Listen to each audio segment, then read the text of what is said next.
Nós terminamos o estudo dos incisos do artigo 1015, e esse inciso 13 faz menção ainda a outros casos previstos em lei, e eu trouxe alguns exemplos aqui, os principais exemplos, até dos que eu encontrei mesmo. Tá?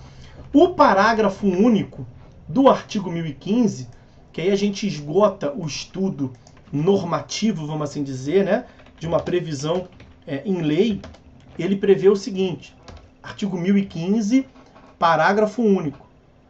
Também caberá agravo de instrumento contra decisões interlocutórias proferidas na fase de liquidação de sentença ou de cumprimento de sentença, no processo de execução e no processo de inventário. O que vocês têm que ter em mente aqui é o seguinte: isso está no parágrafo único e não em um dos incisos. Por quê? Porque muda a lógica. O legislador colocou no parágrafo único de propósito. Aqui no parágrafo único, a lógica é que toda decisão interlocutória nesses procedimentos são agraváveis de instrumento. Nós vimos que a lógica no sistema processual passou a ser que não são todas as decisões que são agraváveis. Apenas as decisões que contam com previsão expressa em lei, seja no 1015, seja em outra lei, como prevê ali o 1015, inciso 3º, inciso 13.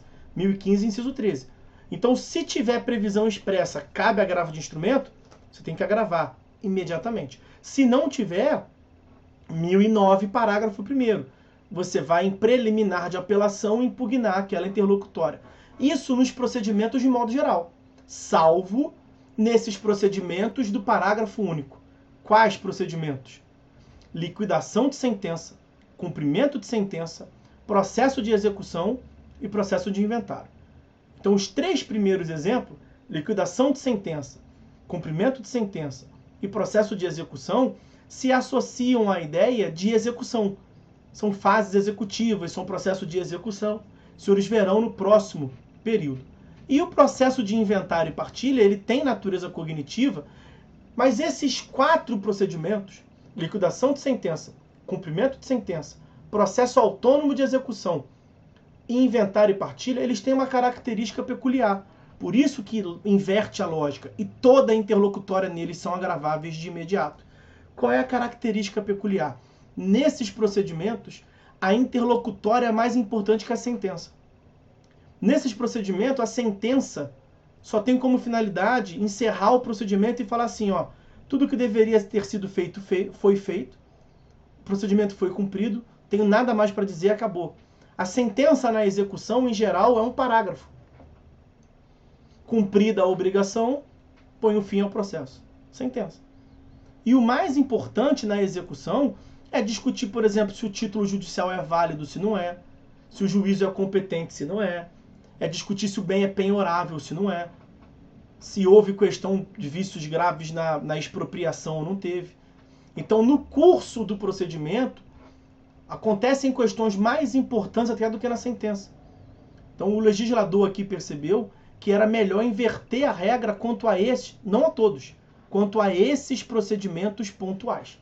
Porque há uma lógica de que as decisões interlocutórias são muito importantes. E aí, para fechar, meus amigos, nós temos que estudar aqui o seguinte. Percebam que nós temos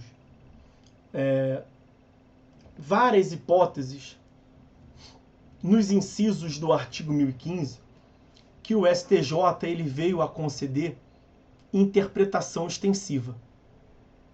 Então era de um jeito, apenas a convenção de arbitragem, rejeição da alegação de convenção de arbitragem.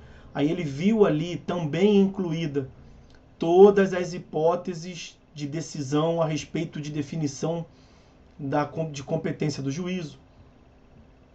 Era apenas sobre concessão, modificação, revogação do efeito suspensivo nos embargos à execução. E ele incluiu ali também a decisão que inadmite. Nós vimos as hipóteses aqui. Ele foi paulatinamente concedendo uma interpretação extensiva. E aí acabou que no final do ano passado, está aí completando já um ano, na verdade acho que tem mais até do que um ano, o STJ ele defendeu, então estamos voltando a falar do STJ, ele defendeu uma tese meio louca, eu vou até colocar entre aspas porque não faz nem muito sentido colocar essas duas palavras lado a lado, que é a tese da taxatividade mitigada. A tese da taxatividade mitigada. Foi por meio do julgamento dos recursos especiais 1.696.396 e também do RESP 1.704.520 que o STJ julgou. Esses recursos foram julgados em conjunto e aí se definiu essa tese da taxatividade mitigada. Depois de várias interpretações extensivas, significa a taxatividade mitigada que, em que pese o rol do 1015 ser taxativo, só se pode agravar nessas hipóteses taxativamente previstas em lei, não apenas no 1015, né, mas taxativamente previstas em lei, que o inciso 13 faz lá menção a outros casos expressamente previstos em lei. Então há uma taxatividade, mas é uma taxatividade mitigada. Porque se no caso concreto ficar demonstrado que há uma urgência, e essa urgência decorre da inutilidade, da impugnação da interlocutória apenas no final,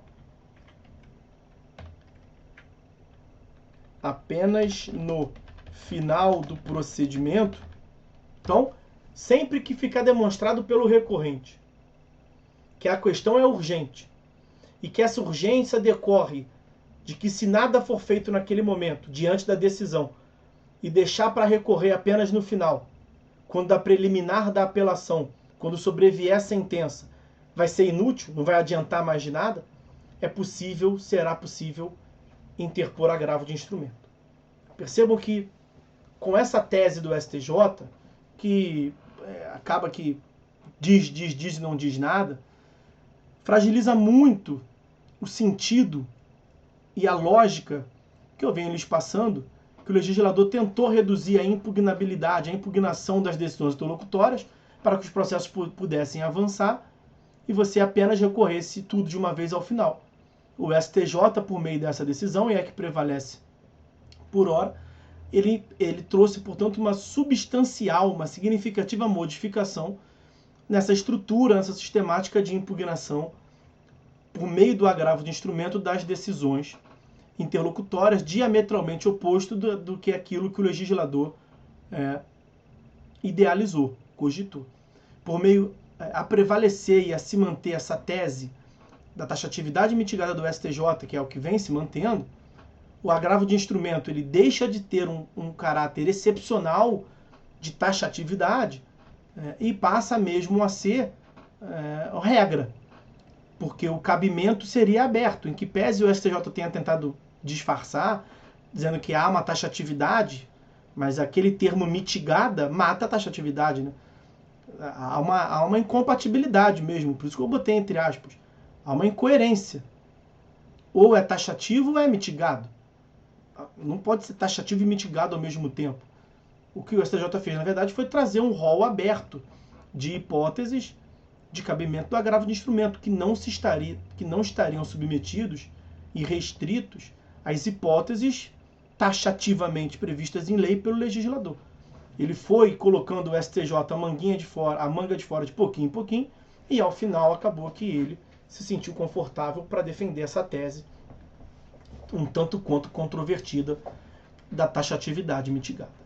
Ok? Bom, então sobre o agravo de instrumento era isso que tínhamos para falar.